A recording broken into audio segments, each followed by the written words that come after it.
ဖြစ်သွားလဲဆိုတာကိုလာကြည့်လိုက်အောင်လာကြည့်လိုက်အောင်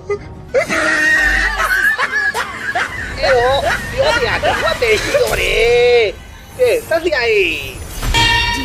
လောကကြီးရွာကဘာသာရရဲ့လက်ဆုံးစကားတွေမှာပင်ယေရှုတင်လာတဲ့ရှင်ယေရှုတင်လာတဲ့ရှင်ထိုစကားတွေလူတိုင်းရတဲ့နိုင်တာရှင်ပေါ်ရသွားပဲပြောကြတဲ့အခါတွင်နှလုံးသားမှာပြည့်တည်ကြလို့ပင်ဒီစကားရတာစိတ်မှာသာပေါ်လွင်